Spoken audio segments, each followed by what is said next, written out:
evening and welcome to the news at 10. The cabinet discussed part of the code of conduct for its ministers, which is expected to be approved by the cabinet during the coming period. The code emphasizes the ministers' commitment to fulfilling their duties and responsibilities in order to serve the country and the citizen in the best way to achieve the public interest. The cabinet also discussed the reasons behind the demolition of buildings within the boundaries of the Greater Amman Municipality project, referring it to the legal committee for approval.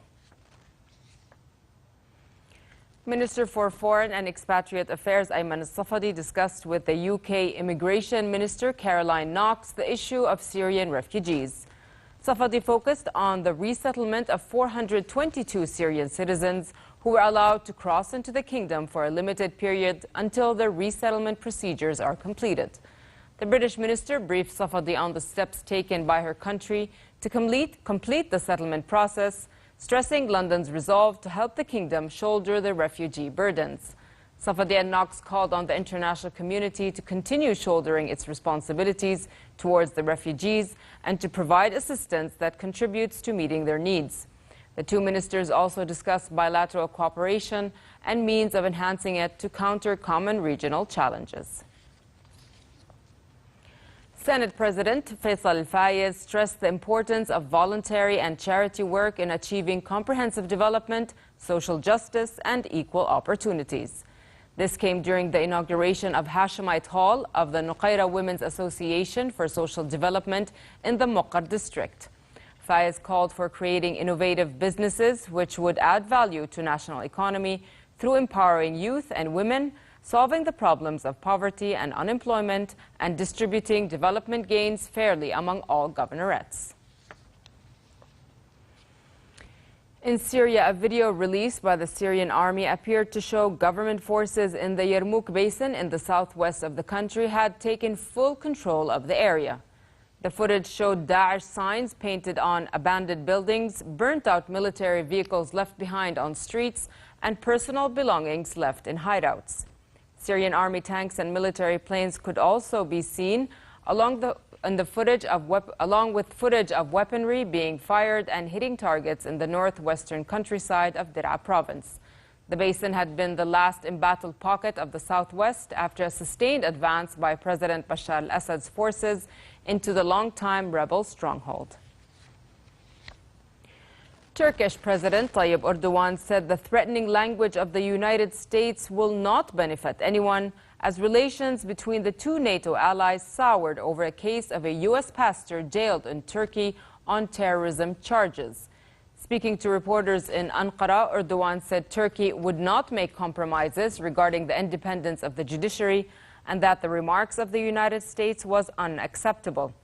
Relations between the two nations spiraled into a full-blown crisis over the trial of Christian pastor Andrew Brunson, who was held for 21 months in a Turkish prison until his transfer to house arrest last week. The U.S. regarded the transfer as insufficient and raised the threat of U.S. sanctions against Ankara if Brunson is not freed. China said it will retaliate if the United States takes further steps to hinder trade after a source said the Trump administration proposes slapping 25% tariffs on $200 billion of imported Chinese goods. A Chinese Foreign Ministry spokesman said that U.S. pressure on trade won't work and that Beijing remained firm on using dialogue to resolve the issues. The tariffs will affect thousands of Chinese imports, including food products, chemicals, steel and aluminum, and consumer goods ranging from dog food, furniture, and carpets to car tires and beauty products. French skateboarder Fabrice Groupet began turning his dream into a reality when he launched the first stage of a tour of the world, starting with the U.S. Launching his extreme challenge last May, he skated from San Francisco to San Diego, past the desert to Tucson, east to Houston, then headed down south to New Orleans before wrapping up this stage in Miami, Florida. 48-year-old Groupet was on his electric skateboard for 11 hours each day and on average reached a daily distance of up to 150 kilometers. Through his endeavors, Groupet said he wants to show the world can revolutionize its method of transport, pushing urban transport like an electric skateboard to its limits. He aims to complete one stage of his world tour each year. Next up is Paris to the Ural Mountains in 2019, and then Moscow to Beijing in 2020. 23 times major champion Serena Williams suffered the worst loss of her career, falling 6-1, 6-love to Britain's Johanna Konta in the first round of the Silicon Valley Classic in San Jose, United States. After a routine hole to start the match, Williams lost the next 12 games in a one-sided affair that lasted less than an hour, stunning the crowd of 3,000. Those expecting to see Williams continue to battle back after a difficult childbirth last year were left disappointed as the 36-year-old committed 25 unforced errors to Konta's 9 and managed to put just 41% of her first serves into play. As poorly as Williams played, the 27-year-old Konta was sharp, firing 6 aces and smacking 17 winners to Williams' 9 while controlling the tempo of the match.